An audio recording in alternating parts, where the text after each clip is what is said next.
ஒரு ஃபேமிலி ட்ரெயின்ல சொந்த ஊருக்கு போயிட்டு இருக்காங்க. அவங்களுக்கு ஒரு பையன் ஒரு பொண்ணு. ட்ரெயின் ஜர்னில அந்த சின்ன பொண்ணை தொலைச்சிடுறாங்க. இந்த விஷயம் அந்த சின்ன பையனை ரொம்பவே பெருசா பாதிக்குது. இப்போ பிரசன்ட்ல அந்த சின்ன பையன் வளர்ந்து போலீஸ் ஆயிடுறான். ஹீரோ ஒரு ப்ரொபேஷன்ல இருக்கிற ஒரு எஸ்ஐ ட்ரைனிங் பீரியட்ல தான் இன்னும் இருக்காரு. அப்போ ஒரு நாள் அந்த ஸ்டேஷனுக்கு கிணத்துல ஒரு பாடி இருக்குன்னு கால் வருது. இன்ஸ்பெக்டர் எஸ்ஐயை போய் விசாரிக்க சொல்றாரு. கிணத்துல ஒரு பொண்ணோட பாடி கிடைக்குது. அவ கையில ராஜுன்னு கன்னடத்துல பச்சை குத்தி இருக்கா. ஃபர்ஸ்ட் ஸ்டேஜ் ஆஃப் இன்வெஸ்டிகேஷன்ல போலீஸ் இதை சூசைட் தான் நினைக்கிறாங்க. அந்த லேடி யாருன்னு விசாரிக்கும் போதுதான் அவ பேரு ஷோபா, அவளுக்கு 2 குழந்தைங்க இருக்கிறதும், அவ புருஷன் பேரு தான் ராஜு, அவன் சினிமால வேலை பார்க்கறதும் தெரிஞ்சுக்கிறாங்க போலீஸ். ஷோபா வீட்டுல போய் போலீஸ் செக் பண்றாங்க. அந்த வீட்டுல யாரும் இருந்ததுக்கான எந்த அடையாளமும் இல்ல. அந்த வீட்டுல 2 போட்டோ தான் கிடைக்குது. அந்த போட்டோல ஒரு ஸ்டூடியோட நேமும் அட்ரஸும் இருக்கு. அந்த ஸ்டூடியோ கர்நாடகா ஸ்டேட்ல இருக்குது. அதனால கர்நாடகா போலீஸோட ஹெல்ப்போட கேரளா போலீஸ் அந்த ஊருக்கு போயிட்டு விசாரிக்க ஆரம்பிக்கிறாங்க. அந்த ஸ்டூடியோ ஓனர் கிட்ட விசாரிக்கும் போது, நான் இந்த பொண்ணையும் இந்த பசங்களையும் நான் தான் போட்டோ எடுத்தேன், ஆனா இன்னொரு போட்டோல இருக்கிறது யாருன்னு எனக்கு தெரியாதுன்னு சொல்லிடுறாரு. அந்த ஊர்ல இருக்கிறவங்க கிட்ட அந்த போட்டோல இருக்கிற ஆளை பார்த்துருக்கீங்களான்னு விசாரிக்க ஆரம்பிக்கிறாங்க. அப்போ ஒரு டீ கடையில அவங்க யாரை தேடிக்கிட்டு இருக்கானோ அவனே வந்து போலீஸ் கிட்ட எதர்ச்சியா மாட்டிக்கிறான். போலீஸ் அவனை பிடிச்சிட்டு பஸ்ல அவனை ஏத்திக்கிட்டு கேரளாக்கு கிளம்புறாங்க. பஸ்ல வரும்போது அவன் பேர் ராஜுனும் ஷோபா அவனோட பொண்டாட்டின்னு தன் கதையை சொல்ல ஆரம்பிக்கிறான். ஷோபாவும் ராஜுவும் ரொம்ப சந்தோஷமா தான் வாழ்ந்துக்கிட்டு வந்தாங்க. கொஞ்ச நாள்ல தொழில் நஷ்டமாகும் போது ராஜுக்கு குடிப்பழக்கமும் அதிகமாயிடுது. அதனால குடும்பத்துல நிறைய சண்டை சச்சரவு, கடன் தொல்லை ஜாஸ்தி ஆயிடுது. அந்த சூழ்நிலையில ஷோபாவோட சொந்தக்காரன் கணேசன் தான் அவனுக்கு ஹெல்ப் பண்றான். கணேசன் நல்லவன் நினைச்சு அவனை ஃபேமிலியோட க்ளோஸா பழக விடுறான். ஆனா அதுவே அவனுக்கு வினையாயிடுது. ஷோபாக்கும் கணேசனுக்கும் நெருக்கம் ரொம்ப ஜாஸ்தி ஆயிடுது. ஒரு நாள் ராஜு குடிச்சிட்டு வீட்டுக்கு லேட்டா வரும்போது ஷோபாவும் கணேசனும் ஒன்னா இருக்கிறதா பாத்துறான். இதை பார்த்து அவனுக்கு ரொம்பவே கோபம் வருது. பட் இதை கேட்டா எங்க குடும்பத்துல பிரச்சனை வந்துருமோன்ட்டு ராஜு ஷோபா அவங்க குழந்தைங்களை கூட்டிகிட்டு நேரா அவன் சினிமா ஷூட்டிங்க்கு வர கேரளாக்கு வந்து வீடு எடுத்து தங்கி செட்டில் ஆயிடுறான். ஆனா கொஞ்ச நாள்லயே கணேசன் அவங்களை தேடிட்டு அந்த ஊருக்கும் வந்துடுறான். மறுபடியும் ஷோபாவையும் கணேசனையும் ஒன்னா பார்த்த ராஜுக்கு என்ன பண்றதுன்னு தெரியல. தன்னோட குழந்தைங்களை கூட்டிட்டு அந்த வீட்டை விட்டு வெளியில போயிடுறான். இப்போ அந்த குழந்தைங்க அவனோட தங்கச்சி வீட்டில தான் வளர்ந்துகிட்டு இருக்குது அப்படின்னு போலீஸ் கிட்ட சொல்லி அழுகிறான். இதை கேட்ட போலீஸ், உன் பொண்டாட்டி எதுக்காக சூசைட் பண்ணியிருக்கான்னு உனக்கு தெரியுமான்னு கேட்குறாங்க. அதுக்கு அவன், கணேசனும் என் பொண்டாட்டிக்கும் ஏதாவது மனஸ்தாபம் ஏற்பட்டிருக்கும், கணேசன் ஒரு வேளை என் பொண்டாட்டியை கைவிட்டிருப்பான், அதனால தான் ஷோபா சூசைட் ட்ரை பண்ணியிருக்கலாம்னு நான் நினைக்கிறேன் சார், எனக்கு வேற எந்த விஷயமும் தோண மாட்டேங்குது அப்படின்னு சொல்றான். போலீஸ் அவனை கூட்டிட்டு போய் பாடியை ஐடென்டிஃபை பண்றாங்க. அது அவன் ஒய்ஃப் ஷோபாவோட உடம்பு தான். ராஜு போலீஸ் கிட்ட, நான் பாடியை ஊருக்கு எடுத்துட்டு போக விரும்பல சார், இப்போ ஊருக்கு எடுத்துட்டு போனா எனக்கும் என் குழந்தைங்களுக்கும் பெருத்த அவமானமா இருக்கும், அதனால நீங்களே செய்ய வேண்டியதை செஞ்சிருங்கன்னு சொல்றான். அதனால போலீஸ் அவங்க கிட்ட ஒரு ஃபார்முலா ஒரு லெட்டர் ஒன்று எழுதி வாங்கிட்டு அவனை ஊருக்கு அனுப்பிச்சு வச்சிடறாங்க. இவன் கதையை கேட்டு ஃபீல் பண்ண போலீஸ் ஒருத்தர் அவனை ஊருக்கு அனுப்பி வைக்கிறதுக்கு தன் சொந்த காசையை கொடுத்து அனுப்பிச்சு வைக்கிறாரு. இந்த இன்சிடென்ட்லாம் நடந்து 2 நாள் கழிச்சு தான் போஸ்ட்மார்ட்டம் ரிப்போர்ட் போலீஸ்க்கு கிடைக்குது. ஃபர்ஸ்ட் இது சூசைடா இருக்குன்னு சொன்ன டாக்டர் இப்போ போஸ்ட்மார்ட்டம் ரிப்போர்ட் கொடுக்கும்போது இது கொலையா இருக்கிறதுக்கு வாய்ப்பு இருக்குன்னு ஒரு ட்விஸ்ட் வைக்கிறாரு. ஏன்னா இந்த பொண்ணு சாகிறதுக்கு முன்னாடி அவளோட பின்மண்டையில அடிபட்டிருக்கு. ஒருவேளை கிணத்துல குதிச்சதாகவும் இருக்கலாம், இல்லை யாராவது அவளை அடிச்சு அதுக்கப்புறமா கிணத்துக்குள்ளேயும் தூக்கி போட்டிருக்கலாம் அப்படின்னு குழப்பமான ஒரு பதில சொல்றாரு. இதை கேட்ட எஸ்ஐ, என்ன சார் சொல்றீங்க அப்படின்னு சந்தேகமா கேட்கிறாரு. இது கொலையா இல்ல தற்கொலையான்னு கண்டுபிடிக்க வேண்டியது போலீஸ் வேலை, என்னோடது கிடையாது அப்படின்னு சிரிச்சுக்கிட்டே சொல்றாரு அந்த டாக்டர். இதை கேட்டோன்னே எஸ்ஐக்கு ரொம்பவே குழப்பமாயிடுது. அதே நேரத்தில் ஸ்டேஷன்ல ராஜுவோட சொந்தக்காரங்க போலீஸை பார்க்க வந்திருக்கிறதா நியூஸ் வருது. அவங்க வேற யாரும் இல்ல, ராஜுவோட அம்மாவும் அவனோட தங்கச்சியும் தான். அவங்க வந்து போலீஸ் கிட்ட, சார் ராஜு இந்த மாதிரி இங்க வந்துட்டு போனதா சொன்னாங்க, அதனால நாங்க பார்க்கலான்னு வந்திருக்கோம்னு சொல்றாங்க. அதுக்கு அவன், ஆமா ராஜு இங்க வந்தது உண்மைதான், அவர் ஒய்ஃப் ஷோபாவோட பாடியை ஐடென்டிஃபை பண்ணிட்டு அவர் சொந்த ஊருக்கே போயிட்டாரே அப்படின்னு சொல்றான். அதை கேட்ட ராஜுவோட அம்மாவும் தங்கச்சியும், நாங்க ராஜுவை பார்த்து 1 வருஷத்துக்கு மேல ஆகுது, அவர் எங்க இருக்கிறாருன்னு சொன்னீங்கன்னா நாங்க போய் அவரை பார்ப்போம் அப்படின்னு ரெக்வஸ்ட் பண்றாங்க. இதை கேட்ட எஸ்ஐக்கு ஒரே ஷாக். ஏன்னா 3 மாசத்துக்கு முன்னாடி தானே அவனோட குழந்தைங்களை அவன் தங்கச்சி வீட்டுல விட்டுட்டு வந்ததா ராஜு சொன்னா அப்படின்னு கேட்கிறாரு.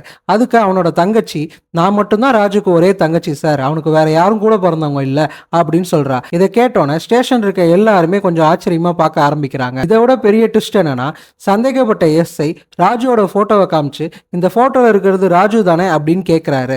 அதுக்கு ராஜுவோட அம்மாவும் ராஜுவோட தங்கச்சியும், இது ஷோபாவும் ஷோபாவோட குழந்தைங்க தான், கூட இருக்கிறது ராஜு கிடையாது, ஷோபாவோட சொந்தக்காரன் புவனேஷ் அப்படின்னு சொல்றாங்க. இதை கேட்டோன்னே அங்க இருக்கிற எல்லாருக்கும் தூக்கி வாரி போடுது. உடனே ஸ்டேஷனுக்கு வர போலீஸோட ஹையர் அபிஷியல்ஸ் அங்க இருக்கிற இன்ஸ்பெக்டரையும் மொத்த டீமையும் பிடிச்சி லெஃப்ட் அண்ட் ரைட் வாங்கிடுறாங்க. போலீஸ் உடனே கர்நாடகாவுக்கு கிளம்புறாங்க. அங்க இருக்கிற லோக்கல் போலீஸ் உதவியோட புவனேஷை அங்க தேடி கண்டுபிடிச்சு ஒரு வழி வழியா கேரளாவுக்கு கூட்டிட்டு வந்துடுறாங்க. கேரளாவுக்கு கூட்டிட்டு வந்தோடனே புவனேஷ் வேற வழி இல்லாம நடந்த எல்லாத்தையும் ஒத்துக்கிறான். அது மட்டும் இல்லாம என்ன நடந்ததுங்கிற உண்மையும் சொல்ல ஆரம்பிக்கிறான். ஷோபா இவனோட சொந்தக்கார பொண்ணு. இவங்க 2 பேரும் லவ் பண்ணதை ஃபேமிலி ஒத்துக்கல. ஷோபாக்கு வேற கல்யாணமும் பண்ணிட்டாங்க. ரொம்ப வருஷம் கழிச்சு தான் ஷோபாவை புவனேஸ்வர் மீட் பண்றான். அப்போ ஷோபாவோட புருஷன் ராஜு ரொம்ப குடிகாரனாவும் ஊதாரியாவும் இருந்தான். அந்த நேரத்தில் அவனுக்கு எந்த வேலையும் கூட கிடையாது. அப்போ புவனேஷ் தான் அவனுக்கு ஒரு வேலையும் தங்குறதுக்கு வீடும் ஏற்பாடு பண்ணி கொடுக்குறான். அதுக்கப்புறமா அவங்க ஃபேமிலியோட க்ளோஸா பழக ஆரம்பிக்கிறான். கொஞ்ச நாள்லயே புவனேஷ்க்கும் ஷோபாவுக்கும் பழக்கம் ரொம்பவே நெருக்கமாயிடுது. ஒரு நாள் ராஜு நைட்ல லேட்டா வேலையை முடிச்சுட்டு வரும்போது இவங்க 2 பேரும் ஒன்னா இருக்கிறத பாத்துறான். அதுக்கு அடுத்த நாள்ல இருந்து ராஜு வீட்டுக்கு வரதையே கம்ப்ளீட்டா நிறுத்திட்டான். இதெல்லாம் பார்த்த புவனேஷ் இனிமே ராஜு இந்த குடும்பத்துக்கிட்ட வரமாட்டான்னு புரிஞ்சுக்கிட்டு ஷோபாவையும் அவனோட 2 குழந்தைங்களையும் கூட்டிட்டு கேரளால வந்து செட்டில் ஆயிடுறான். அவங்க ஒரு ஃபேமிலியா ரொம்பவே சந்தோஷமா தான் வாழ்ந்துகிட்டு இருக்காங்க.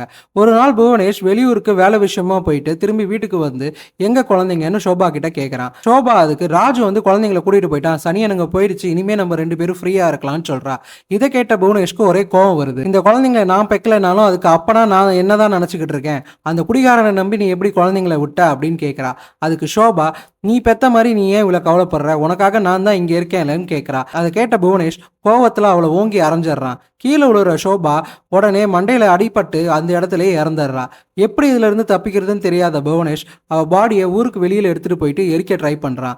அந்த நேரத்துல ஊர் திருவிழா நடக்கிறதுனால ஊர் மக்கள் அந்த வழியா போயிட்டு இருக்காங்க. அவங்க கண்ணுல படாம இருக்கிறதுக்கு ஷோபாவோட உடம்ப கிணத்து மேல வச்சுட்டு அவன் பக்கத்துல ஒளிஞ்சு நிக்கிறான். ஆனா அன்பார்ச்சுனேட்லி ஷோபாவோட உடம்பு அந்த கிணத்துக்குள்ள தவறி விழுந்துருது. அதுக்கப்புறமா எதுவும் பண்ண முடியாதனால புவனேஷ் உடனே வீட்டுக்கு ஓடி வந்து அவனோட பொருட்கள்லாம் எடுத்துக்கிட்டு எதுவுமே தெரியாத மாதிரி தன்னோட சொந்த ஊர்ல போயிட்டு வாழ ஆரம்பிக்கிறான். கேஸ் ஒரு வழியா சால்வ் ஆயிடுச்சுன்னு போலீஸ்லாம் நிம்மதியா இருக்கிறாங்க. அப்பதான் எஸ்ஐக்கு ஒரு விஷயம் ஞாபகம் வருது. புவனேஷை கண்டுபிடிச்ச அந்த ஊர்ல கொஞ்ச நாளைக்கு முன்னாடி ஒரு அன்ஐடென்டிஃபைட் பாடி ஒன்று கிடைச்சதாகவும் அந்த கேஸை இந்த ஸ்டேஷனுக்கு ரெஃபர் பண்ணியிருந்தாங்கிறதும் எஸ்ஐக்கு ஞாபகம் வருது. உடனே கர்நாடகா போலீஸ்க்கு கால் பண்ணி அந்த கேஸை பத்தி விசாரிக்கிறாரு. அங்க சில டீட்டெயில்ஸ் நேரில் வந்தாதான் தர முடியும்னு சொல்றாங்க. அதனால எஸ்ஐ தன்னுடைய சொந்த லீவ்ல அந்த ஊருக்கு போயிட்டு என்ன நடந்ததுன்னு விசாரிக்க போகிறாரு. அப்பதான் அந்த ஸ்டேஷன்ல இருந்து அவருக்கு சில விஷயங்கள் தெரியுது. அந்த ஊரோட அவுட் சைட்ல ஒரு அன்ஐடென்டிஃபைட் பாடி எரிஞ்ச நிலையில கிடக்குது. அதுக்கு பக்கத்துல ஒரு விளக்கு கிடைக்குது. அந்த விளக்கோட அடிப்பகுதியில கேரளால இருக்க ஒரு கடையோட சீல் தெரியுது. அந்த கடை இந்த ஸ்டேஷனோட லிமிட்ல வரதுனால தான் அந்த கேஸை இந்த ஸ்டேஷனுக்கு ரெஃபர் பண்ணியிருந்தாங்க கர்நாடகா போலீஸ். இதெல்லாம் கேட்ட எஸ்ஐ அவரே இந்த கேஸை முழுசா விசாரிக்க ஆரம்பிக்கிறாரு. விசாரிக்கும் போது அவருக்கு பல உண்மை தெரியுது. எஸ்ஐ கேரளா வந்த உடனே இன்ஃபர்மேஷன் எல்லாத்தையும் அவரோட சுப்பீரியருக்கு சொல்லிட்டு உடனே புவனேஷை கஸ்டடியில் எடுக்கிறாங்க. அப்பதான் போலீஸ் அவங்கிட்ட உன்னை பத்தி எல்லா உண்மையும் எங்களுக்கு தெரிஞ்சிருச்சு, நீ தானே ராஜுவை கொன்ன அப்படின்னு கேட்குறாங்க. இதை கேட்டவன் முதல்ல மழுப்புறான். அதுக்கப்புறமா போலீஸ் ஸ்ட்ராங்கா கேட்கவும் அவன் உண்மையெல்லாம் சொல்ல ஆரம்பிக்கிறான். அன்னைக்கு நைட்டு ஷோபாவும் புவனேஷும் ஒன்னா இருக்கிறத பார்த்த ராஜு ரொம்பவே கோவப்படுறான். அடுத்த நாள் ஷோபாவை அடிச்சு காயப்படுத்திடுறான். இதெல்லாம் தெரிஞ்ச புவனேஷ் அடுத்த நாள் ஷோபாவை பார்க்கலான்னு அவ வீட்டுக்கு போறான். அப்ப ராஜு ஆல்ரெடி ஷோபா கழுத்தை நெருக்கிட்டு இருக்கான். இதை பார்த்த புவனேஷ் ராஜு கூட சண்டைக்கு போறான். ராஜுவும் புவனேஷும் சண்டை போட்டுட்டு இருக்கும் போது ஷோபாவோட உதவியால புவனேஷ் ராஜுவை கொன்னுறான். அது மட்டும் இல்லாம அவன் உடம்பை வெளியில எடுத்துட்டு போயிட்டு எரிச்சிடறான். அவன் பண்ண ஒரே தப்பு, கேரளா வந்தப்போ ஷூட்டிங் ஸ்பாட்ல வாங்கின லேம்பை அந்த படத்துக்கு பக்கத்துல விட்டுட்டு வந்தது தான். அதனாலதான் போலீஸ் இந்த கேஸை ஐடென்டிஃபை பண்ண முடிஞ்சது. ராஜுவை கொன்னதுக்கு அப்புறமா புவனேஷும் ஷோபாவும் கேரளாவுக்கு வந்து குழந்தைங்களோட செட்டில் ஆயிடுறாங்க. அவங்க நல்லா சந்தோஷமா தான் வாழ்ந்துகிட்டு இருக்காங்க. ஆனா கொஞ்ச நாள் போனதுக்கு அப்புறமா ஷோபா புவனேஷை தன்னை கல்யாணம் பண்ணிக்கிற மாதிரி வற்புறுத்துறா. ஆனா புவனேஷ்க்கு ஷோபாவை கல்யாணம் பண்ணிக்கிற எந்த விருப்பமே இல்லை.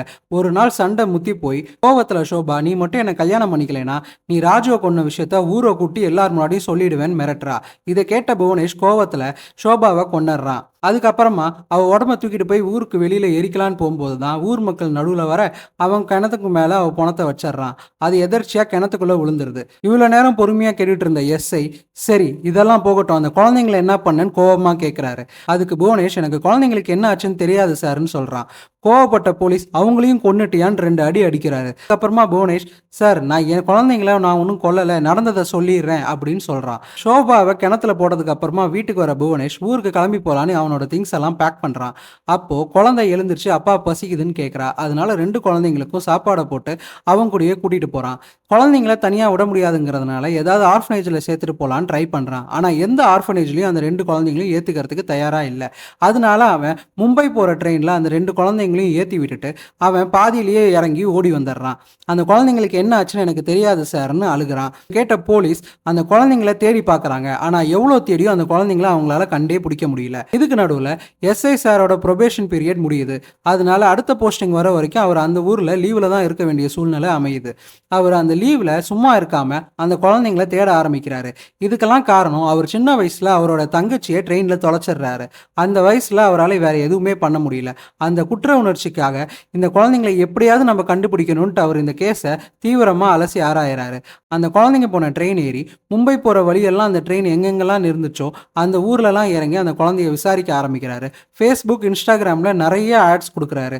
ஆனால் அவருக்கு கிடைக்கிற எந்த இன்ஃபர்மேஷனுமே ஒரிஜினலாக இல்லை. எல்லாமே ஃபேக் நியூஸாக இருக்குது, இல்லை காசுக்காக பொய்யான தகவலாக இருக்குது. அவர் ரொம்பவே ட்ரை பண்ணுறாரு அந்த குழந்தைங்களை கண்டுபிடிக்கிறதுக்கு. ஆனால் அவருக்கு எந்த க்ளூவுமே கிடைக்கல. கடைசியாக அவரும் இந்த குழந்தைங்களை தேடுறதை குவிட் பண்ணிடலான்னு நினைக்கிறாரு. அப்போ தான் அவருக்கு மும்பை போலீஸ்லேருந்து ஒரு கால் வருது. அந்த காலை நம்பலாமா வேணாமான்னு டவுட்லேயே உட்காந்துருக்காரு. அப்புறம் தான் அவர் கூட வேலை பார்த்த இன்னொரு எஸ்ஐ, சார் நான் வேணா அவங்க கூட வரேன், நம்ம 2 பேருமே போய் அதை விசாரிச்சுட்டு வந்துடலான்னு கூட போகிறாரு.